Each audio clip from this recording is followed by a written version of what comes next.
Şu an Şahin Bey'in 57 tane köyünün merasında 75 milyon metrekare alanda 1 milyon 500 bin kilogram gübreyi inşallah toprakla buluşturacağız.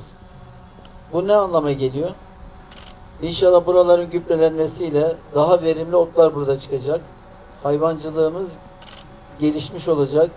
Hayvanlarımız dağda yem bulmakta problem yaşamayacaklar. Aynı zamanda girdi maliyetlerinin düşmesiyle çiftçimizin en azından bu alandaki maliyetleri aşağı gelmiş olacak. Biz Şahin Bey Belediyesi olarak çiftçimize her alanda destek olmaya devam edeceğiz. Aynı zamanda bugüne kadar yapmış olduğumuz, çiftçimize dağıtmış olduğumuz gübre olsun, tohum olsun, fidan olsun, hayvan yemi olsun, çiftçimizin girdi maliyetlerini azaltarak üretimin artmasını sağlamak. Şu anda bunun meyvelerini topluyoruz. Şahin Bey'de ekilen alan %300'ün üzerinde artış oldu.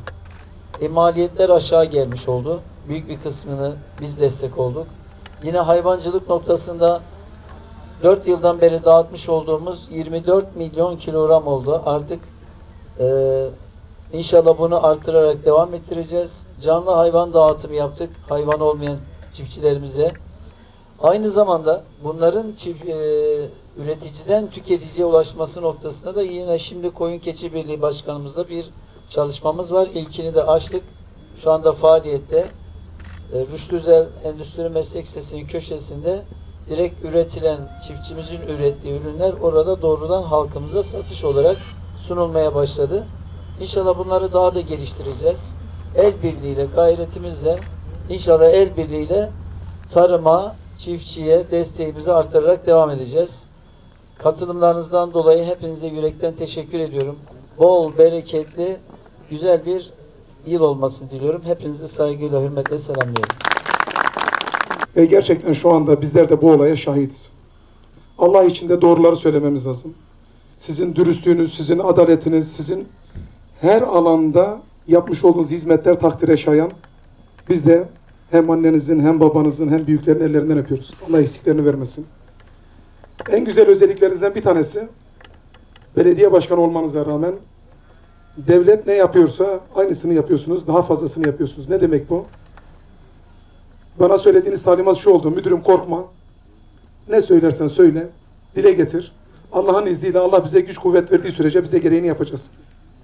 Biz de Rabbimin izniyle dile getirdiğimizde aslında kendi çapımızda ufak ufak projelerle dile getirmeye çalıştık. Ancak siz dediniz ki Şahin Bey'in tamamını alın.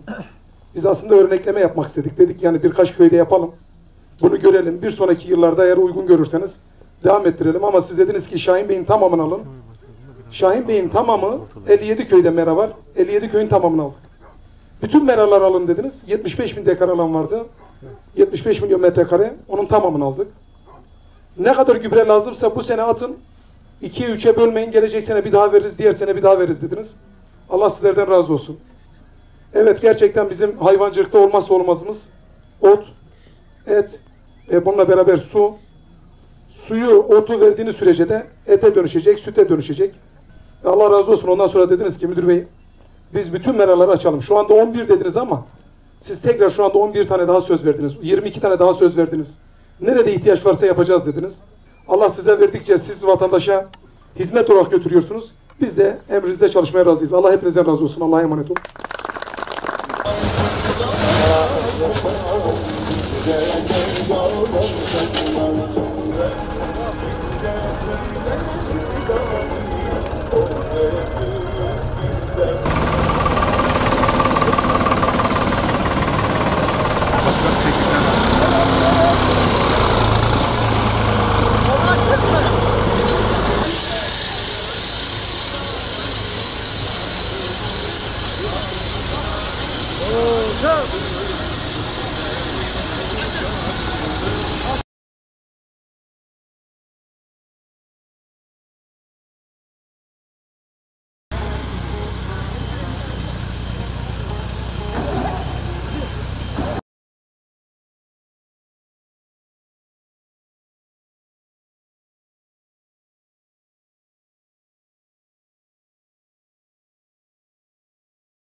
Başkanımız gübre verdi.